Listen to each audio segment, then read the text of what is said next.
Bom dia, pessoal.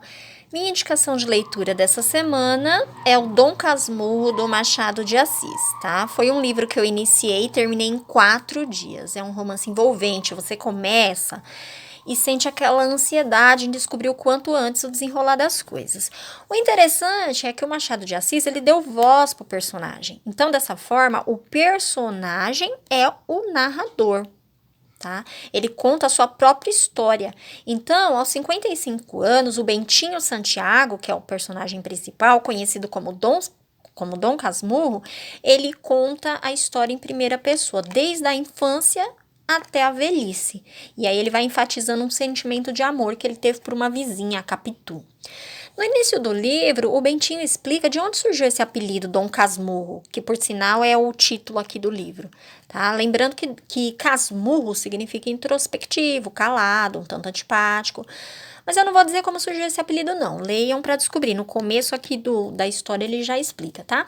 Bem, os personagens principais são o Bentinho Santiago, que ao nascer, a sua mãe fez uma promessa de mandar ele para o seminário, para ele tornar-se padre. A Capitulina, a famosa Capitu, que é uma amiga de infância, vizinha, grande amor do Bentinho.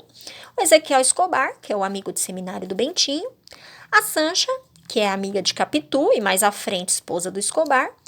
A Dona Glória, que é a mãe do Bentinho. O José Dias, que é um amigo chamado também de agregado, porque ele era praticamente parte da família mesmo, tá? E você vai encontrar outros personagens aqui no decorrer, tá? O Pádua, que é o pai da Capitu, a tia Justina, o tio Cosme, enfim. O Bentinho Santiago, ele começa falando de quando ele tinha 15 anos e a Capitu 14 anos. Eles são vizinhos, vivem junto, conversam, brincam.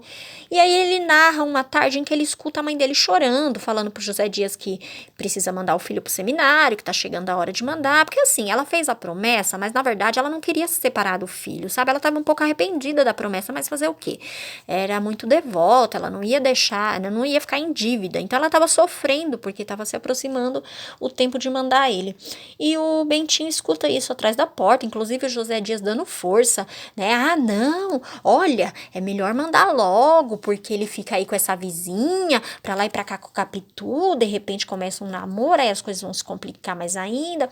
Até então, o Bentinho, ele tinha a Capitu como uma amiga, né? Mas as palavras do José Dias fizeram ele pensar com mais frequência na moça, e aí no desenrolar, ele começa a olhar a Capitu diferente. Ela escreve no muro o nome dele e o nome dela, tem um momento que eles se beijam, então aí começa um sentimento muito além da amizade. E o Bentinho conta pra Capitu, que a mãe quer mandar ele pro seminário. A Capitu, ela pensa em algumas atitudes que o Bentinho poderia tomar, né, para convencer a mãe de não mandar. Ele até tenta alguma dessas ideias. Ele chega a dizer para a mãe que não tem vocação nenhuma para ser padre, mas não teve jeito. A Dona Glória, ela realmente se sentia em dívida. E aí o Capitu e o Bentinho fizeram um juramento de que eles iriam se casar, né? Ele iria para o seminário para não contrariar a mãe, mas quando ele completasse a idade de se casar, ele sairia para se casar com a moça. E aí o Bentinho vai pro seminário. Lá ele conhece o Escobar, que com o tempo torna-se melhor amigo, é o famoso Ezequiel de Souza Escobar, tá?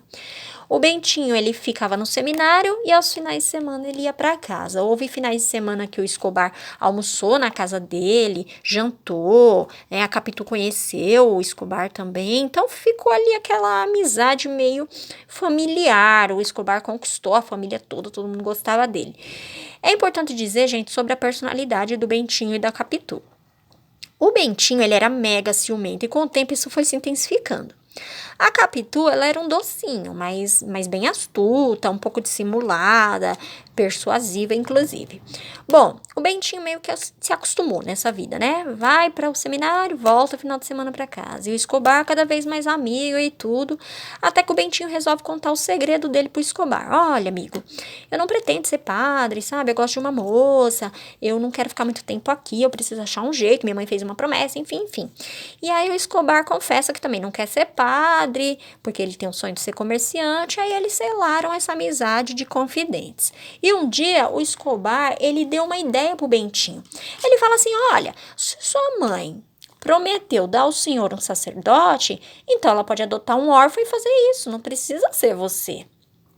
Ótimo, a dona Glória falou com o padre, que fala com o bispo, e pronto, enfim. Pode ser dessa forma. Então, com 17 anos, o Bentinho sai do seminário e vai cursar direito. Aos 22 anos, ele forma, assim, direito. O Escobar também sai, casa com a Sancha, eles têm, a Sancha é a melhor amiga da Capitu, né? Então, ele casa com a Sancha, tem uma filha, que por sinal eles dão o nome de Capitulina, Capitu também, em homenagem à amiga, e inclusive o Escobar chama a Capitu de cunhadinha. E aí o Bentinho também se casa com a Capitu, o sonho de Bentinho é ter um filho, e nada de ter o filho, o tempo passa, não tem um filho, até que enfim tem um filho, um menino. E aí eles dão o nome do garoto de Ezequiel, em homenagem ao Ezequiel Escobar, seu amigo. Então vivia aquele quarteto de amizade inseparável, o Bentinho, a Capitu, o Escobar e a Sancha. E janta na casa de um, passa final de semana na casa do outro. O caso, gente, é que o filho do Bentinho da Capitu se parecia bastante com o Escobar. E com o tempo isso foi se intensificando. O menino, ele gostava de imitar pessoas. E quando ele imitava o Escobar, parecia o próprio Escobar. Né? O menino parecia ter os trejeitos mesmo do Escobar. Então o Bentinho cada vez mais enciumado, cada vez mais desconfiado. Alguns episódios no decorrer foram reforçando esses ciúmes. E aí a história, gente, toma um rumo impressionante. De morte, desprezo, pensamento suicida, solidão. E uma das grandes perguntas no mundo da literatura é: Capitu traiu ou não traiu o Bentinho com seu melhor amigo Escobar? Eu vou ter que dizer, galera, que nem lendo o livro você vai ter certeza. Porque, veja, o Bentinho, que é mega ciumento, é quem narra toda a história. Então, ali ele colocou as impressões dele.